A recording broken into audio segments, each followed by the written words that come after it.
Bora lá para o pré-aula de grandezas químicas. Vê só, a ideia aqui é a gente conseguir pensar sobre como é que eu represento quantidades dentro da química. Normalmente a gente está acostumado até agora a representar com massa, a representar com volume, mas quando falar de reação química, de proporção entre os materiais, de estequiometria, é importante que a gente conheça uma grandeza chamada mol. O mol foi uma grandeza estabelecida pela química e ela representa uma quantidade, certo? Que é constante. Sempre que a gente falar sobre mol, a gente tem que entender que ela representa esse valor aqui, ó, 6,02 vezes 10 elevado a 23 partículas. Não importa sobre o que você está falando, se você está falando de átomos, de moléculas, de elétrons, sei lá, de mesas, cadeiras, sempre que você tiver um mol de alguma coisa, é porque você tem essa quantidade de partículas daquele material que você está se referindo.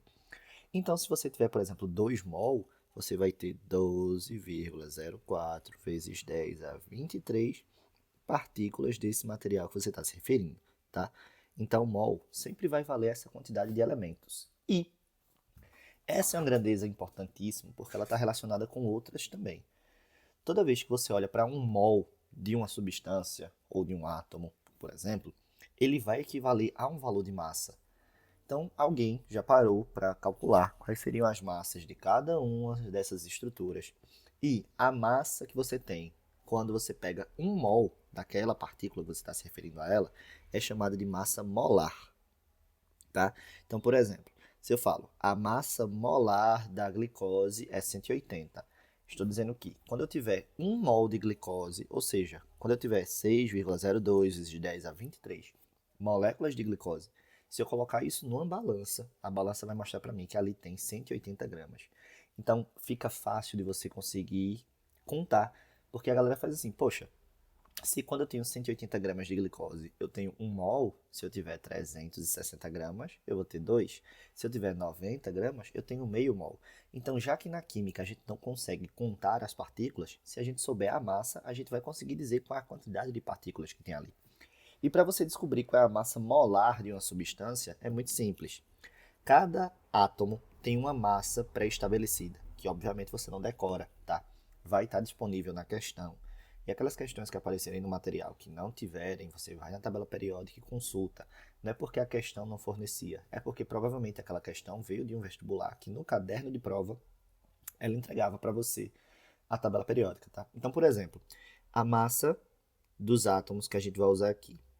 A do hidrogênio vale 1, a do oxigênio vale 16, a do nitrogênio vale 14, a do hidrogênio vale 1 ali, né? A do fósforo 31, a do cálcio 40. Pronto.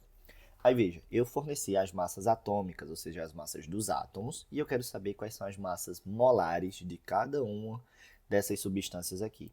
Como é que eu faço para descobrir então qual é a massa de um mol dessas substâncias? Eu vou ver qual é a massa do átomo e quantas vezes ele está aparecendo na molécula. Então, no caso da molécula de H2, eu tenho o hidrogênio valendo massa 1 e ele aparece duas vezes. Então, esse resultado aqui é 2. Logo, eu posso dizer que a massa molar do hidrogênio é essa, 2 gramas por mol. Então, a cada 2 gramas do gás hidrogênio, você tem 1 mol dele, ou seja, você tem 6,02 vezes 10 a 23 partículas dessa substância. No caso do O2, o gás oxigênio, cada oxigênio vale 16 e você tem dois átomos de oxigênio ali. Então quer dizer que a massa molar do gás oxigênio é 32. Ou seja, agora, para ter 1 mol de gás oxigênio, você precisa pegar uma massa de 32 gramas, tá? No caso do NH3, você tem o nitrogênio, que a massa é 14 e só aparece uma vez. Mas você também tem hidrogênio, então o que a gente faz? A gente soma as massas. Cada hidrogênio vale 1 e ele aparece 3 vezes. Então, ó, como cada um só está aparecendo uma vez mesmo, no final das contas, o restante aqui vai dar 17. Então, ó, a massa molar da amônia é de 17 gramas para cada mol. Então, quando tiver 17 gramas de amônia dentro de uma balança, ali vão estar presentes 6,02 vezes 10 a 23 moléculas de amônia, tá? Eu não estou falando especificamente sobre os átomos de nitrogênio, eu não estou falando sobre os átomos de hidrogênio, eu estou falando sobre esse conjunto. Esse pacotinho NH3 vai se repetir 6,02 vezes 10 a 23 vezes, tá? Aí no caso do H3PO4, tem mais átomos, então bora lá.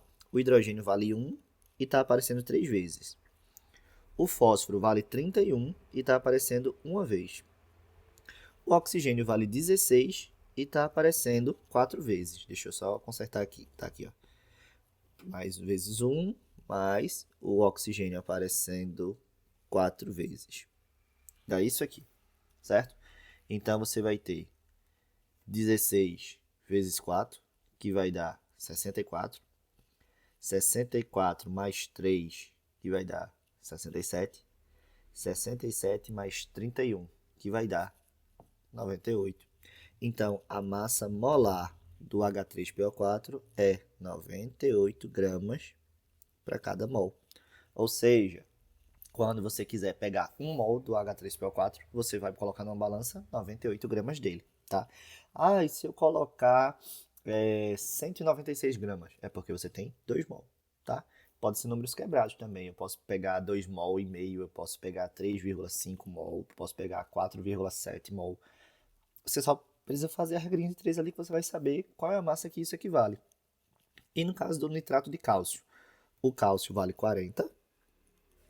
E toma cuidado, porque vê, todo mundo que está aqui dentro do parêntese está sendo multiplicado por esse valor aqui. Então, o 2 multiplica tanto a quantidade de nitrogênio quanto a quantidade de oxigênios, tá?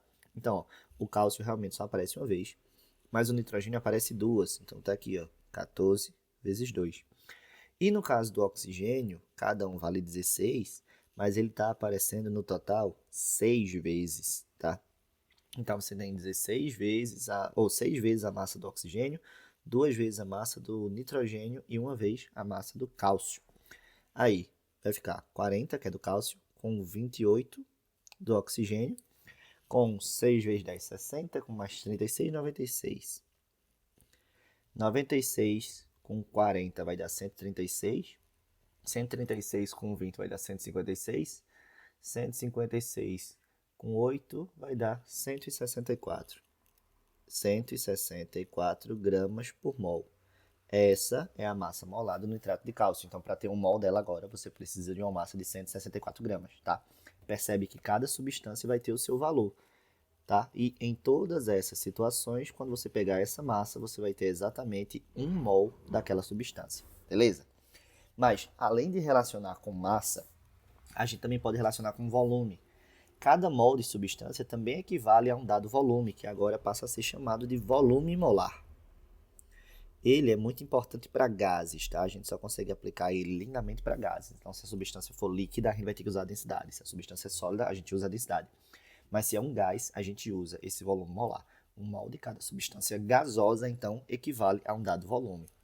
E aí vem, a gente pode calcular pela lei de Clapeyron, né, pela equação de Clapeyron, PV igual a nRT, ou se ele estiver nas condições normais de temperatura e pressão, ali, um ATM, 0 grauzinhos, essas substâncias ela tem uma equivalência, que é o seguinte, tá? 1 mol de qualquer substância gasosa dentro da CNTP ocupa um volume de 22,4 litros. Sempre. Então, tenho lá essa quantidade, essa vai ser a equivalência. Se eu falar, tá na CNTP, é isso. Vai decorar? Não, porque ele fala para você lá, o volume molar é 22,4 litros por mol. Então, se eu tiver 2 mol, eu vou ter 44,8 litros. Beleza? E aí, essas grandezas, todas elas, você tem que conseguir relacionar. Por quê? Pensando sobre a água, por exemplo. 1 mol de água vai ter 6,02 vezes 10 a 23 moléculas de água. Mas isso equivale a uma massa, né? Ter 1 mol de água ou ter essa quantidade de moléculas de água equivale a 18 gramas. E ter isso como uma forma gasosa ocupa 22,4 litros. Então, qualquer uma dessas quatro podem se relacionar com a outra. Então, eu posso dizer direto, ó, 1 mol ocupa 22,4 litros. Ou eu posso dizer, ter 18 gramas de água ocupam 22,4 litros. Se eu tivesse 60 gramas de água, qual seria o volume que ela iria ocupar, tá? Porque todo mundo aí é equivalente, então eu posso trabalhar com isso tranquilamente. Assim como o caso da amônia. Vê, 1 mol de amônia equivale a 6,02 vezes 10 a 23 moléculas de NH3, que é a mesma coisa que 17 gramas. que nas condições gasosas da CNTP, ela vai ocupar 22,4 litros. E aí eu poderia dizer, poxa, se eu tiver 50 gramas de amônia, quantos mol eu vou ter? Ou, se eu tenho 75 litros de amônia, qual é a massa disso? Eu posso fazer essas relações porque todo mundo aí é proporcional, tá? E a última coisa que vai aparecer para a gente dentro das grandezas químicas é o balanceamento. Ela vai ser importante, esse processo, né, vai ser importante porque para uma reação química acontecer, a gente precisa garantir que a quantidade de átomos antes e depois permaneça a mesma, né? Porque eles não podem sumir. É uma lei que a gente estuda, inclusive, na aula de estequiometria. E aí o que a gente faz? A gente conta a quantidade de átomos que aparecem nos reagentes e a gente conta a quantidade de átomos que aparecem nos produtos. E a gente modifica essas quantidades utilizando multiplicadores para fazer com que elas fiquem iguais, tá? Esses multiplicadores são o que a gente chama de coeficientes estequiométricos. Então, pensa comigo. Existe uma sequência legal de a gente seguir, que é essa aqui, ó. Macho. Você começa primeiro com os metais, depois vai para os ametais, depois carbono, hidrogênio e oxigênio, tá? Como nessa primeira reação, o primeiro elemento que aparece para a gente, dessa sequência aí, né, do macho, é o hidrogênio, bora começar por ele. Vê, do lado dos reagentes, tu tem 2 hidrogênios aparecendo. Do lado dos produtos, tu tem 2 hidrogênios aparecendo também. Como a quantidade já está igual, você não quer mexer, você vai manter elas iguais. E qual é o número que você multiplica por alguém para manter eles iguais? Exatamente, 1. Então, ó, eu vou dizer que essa molécula vai se repetir uma vez, e eu vou dizer que essa molécula também só vai aparecer uma vez.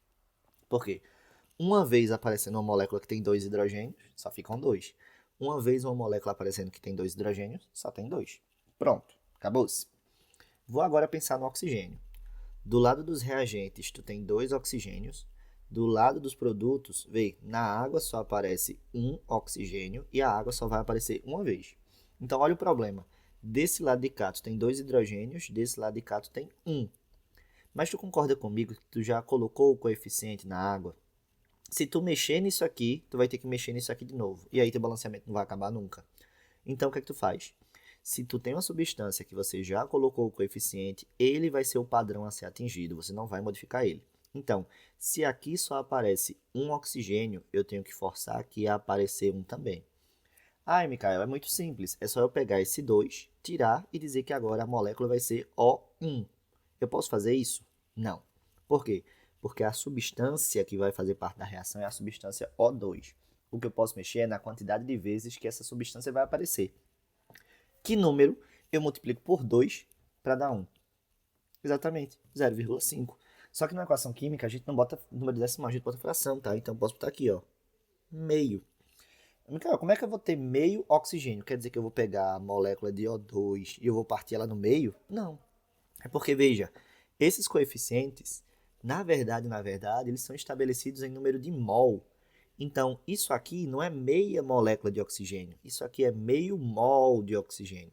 Então, ao invés de eu usar 6,02 vezes 10 a 23 partículas, eu estou usando 3,01 vezes 10 a 23 partículas, tá? Mas todas elas vão acontecer na forma de O2.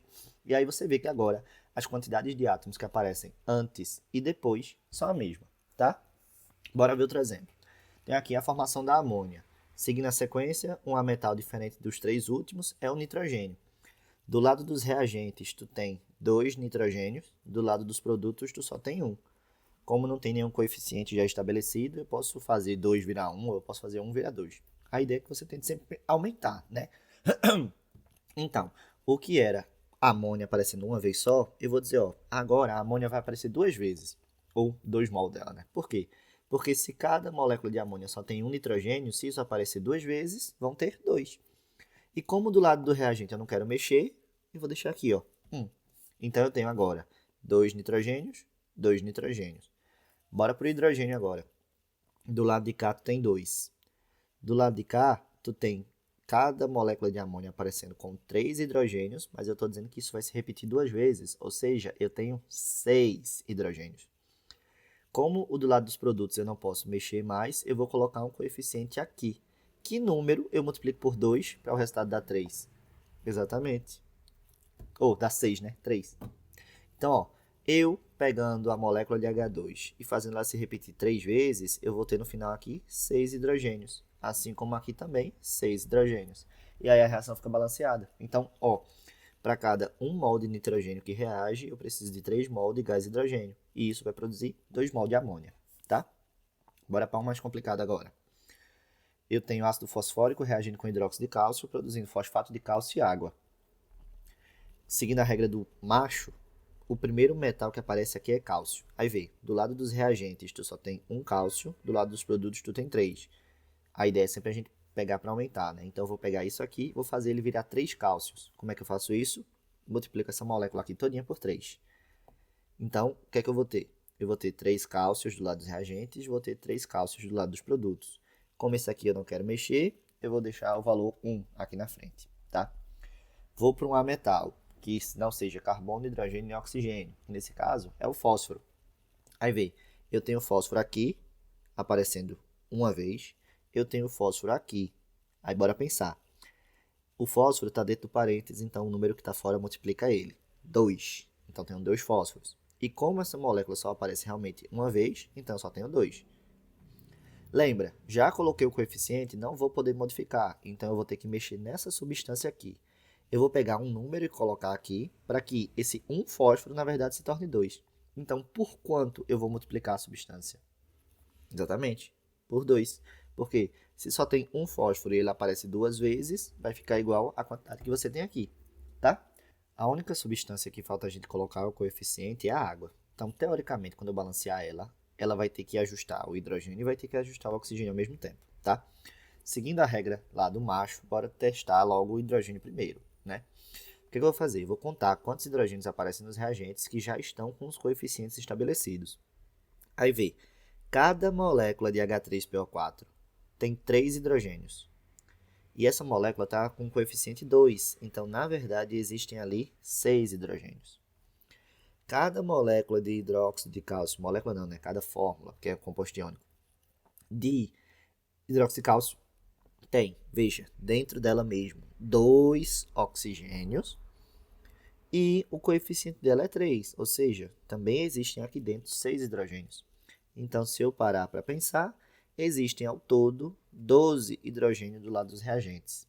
Vou para os meus produtos. O fosfato de cálcio, que é o Ca3PO4, não tem hidrogênio. E no caso da água, só tem 2. Eu preciso fazer isso virar 12. Então, o que é que eu faço? Multiplico por 6. Tá? Então, o coeficiente da água para balancear o hidrogênio ficou esse. Se eu tiver acertado tudo, o oxigênio já vai estar balanceado também. Bora contar. Cada molécula de H3PO4 tem 4 oxigênios. Como o coeficiente da molécula é 2, isso dá 8. Cada fórmula de hidróxido de cálcio tem 2 hidrogênios, ou 2 oxigênios. Como ele está aparecendo 3 vezes, dá 6. Ou seja, no total, eu tenho 14 átomos de oxigênio. Bora para os meus produtinhos aqui. O fosfato de cálcio eu não posso mexer, né? Cada estrutura do fosfato de cálcio tem 8 oxigênios. E essa molécula, não, né? Essa estrutura, essa substância química, ela já está com o coeficiente 1, já está estabelecido, não posso mexer. Então, daqui vem 8 oxigênios. Cada molécula de água só tem um oxigênio. E como o coeficiente é 6, tem 6 oxigênios. Então, ó, 8 com 6, 14 também. Então, a reação fica balanceada. Então, a proporção é 2 mol de ácido fosfórico para 3 mol de hidróxido de cálcio, formando 1 mol de fosfato de cálcio e 6 mol de água, beleza? Você vai ver que essas são conversões que você vai fazer muito ao longo das aulas de estequiometria e do resto do ano, consequentemente, também, tá bom?